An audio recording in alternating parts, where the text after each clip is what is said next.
Ang sabi sa kautusan ng Diyos sa Exodus 20, ang Diyos na may gawa ng langit at lupa, ay huwag kayong sasamba sa ibang mga Diyos maliban sa akin, at huwag kayong gagawa ng Diyos-Diyosan na anyo ng mga bagay mula sa langit, sa lupa o sa tubig, at huwag niyo itong paglilingkuran o sasambahin. Ang masama nga lang ay napakaraming tao sa iba't ibang dako ng mundo ang lumuluhod at sumasamba sa mga Diyos-Diyosan, sa mga rebultong gawa ng tao, rebultong gawa sa kahoy, rebultong gawa sa metal, sa putik, at iba pa. Yung iba naman ay sumasamba sa kapwa nila tao, sa mga hayop, sa mga punong kahoy, sa kalikasan, maski na sa araw o sa buwan ay sumasamba sila. Ang mga taong ito ay isang ligaw at bulag sa katotohanan. Sila ay napasa sa ilalim sa kapangyarihan ng kadiliman, sa panlilinlang ng Diablo na Ama at Panginoon ng kasinungalingan. Tinangkarin niya ito kay Jesus. Tinangka niya na mapailalim si Jesus sa kanyang kapangyarihan sa pamamagitan ng kanyang pagsisinungaling, at ginamit pa niya ang banal na salita ng Diyos, ngunit ito ay kanyang pinilipit laban kay Jesus. Ngunit siya ay nabigo nang gamitin din ng Panginoong Jesus ang banal na salita, ang dapat na paggamit ng banal na salita laban sa kanya. So, ang nagwagi ay si Jesus, gamit ang banal na salita ng Diyos. Sa libro ng Filipos, sa Filipos 2, verse 10 to 11, ito ay isang babala. Babala sa lahat ng tao, lalo na doon sa mga hindi tumatalima kay Jesus, sa mga tao na lumuluhod sa mga Diyos-Diyosan, sa mga rebulto, at sa kapwa nila tao, at sa iba pa. Babasahin ko sa inyo. Ito ang sabi.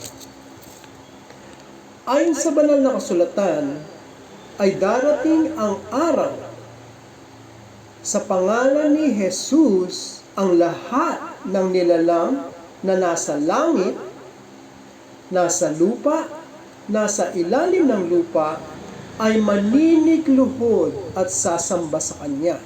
At sa verse 11 ay, at ang lahat ay ipahahayag na si Jesucristo ang Panginoon sa ikararangal ng Diyos Ama. Amen. Ito ay sa Filipos chapter 2 verse 10 and 11.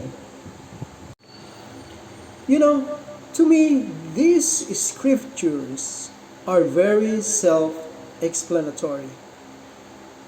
No need to elaborate more. It very straight to the point. Malinaw na ang sinasabi na darating ang araw na ang lahat ng tao, ang bawat isa ay luluhod sa harap ni Jesus na Panginoon, at ang bawat dila at bibig ay magpupuri sa Diyos na makapangyarihan sa lahat. Ito ay isang babala. Babala sapagkat bagaman ang lahat ng nilalang na nasa langit, nasa lupa, at nasa ilalim ng lupa ay maninigluhod at sasamba kay Kristo Jesus, ang mga nananalig, tumalima, at may pananampalataya kay Kristo Jesus nung sila'y nabubuhay pa dito sa lupa, sila lamang ang magkakaroon ng walang hanggang kaugnayan o relasyon sa Kanya. Ngayon, ang tanong, ano namang mangyayari dun sa ibang nilalang na maninikluhod din at sasamba kay Kristo Jesus pagkatapos ng kamatayan? Oo, maninikluhod sila at sasamba kay Jesus. Subalit nung sila ay nabubuhay pa dito sa lupa, sila ay walang pananalig at walang pananampalataya sa Kanya. Kaya pag dumating yung araw na yun, huli na ang lahat sa kanila. Itinakda sa mga tao na minsan lamang mamatay at pagkatapos ay ang paghukom. Kaya lagi ko sinasabi na ang susunod na pag-usad ng kamay sa orasan ay hindi ipinangako kaninuman at walang sinumang makakaligtas sa kamatayan. Ito naman ang mangyayari sa ibang nilalang na maninikluhod at sasamba sa harapan ni Kristo Jesus. Babasahin ko sa inyo ang sinabi sa Pahayag 20:15. Ang sinumang hindi nakasulat ang pangalan sa aklat ng buhay ay itinapon sa lawang apoy ng impyerno. Yan ang kadahilanan, kaya ko sinasabi na ito ay isang babala.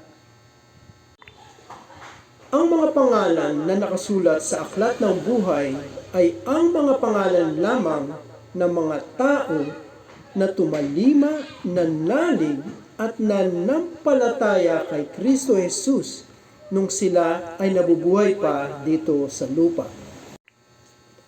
At dahil ang pangalan nila ay nakasulat sa aklat ng buhay, matatakasan nila na mupunta sa lugar ng pagdurusa sa lawang apoy ng impyerno. Hinihikom ko kayo na isaalang-alang ang mensahe at ang babalang ito habang kayo ay nabubuhay pa.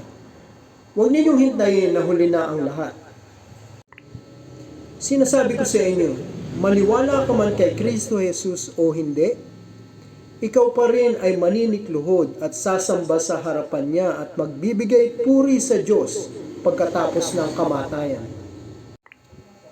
Ito ay ang makatarungang kaparusahan, ang walang hanggang kamatayan at pagkawalay sa Diyos, sapagkat hindi sila nanalig, tumalima at nanampalataya kay Kristo Jesus na anak ng Diyos nung sila ay nabubuhay pa dito sa lupa.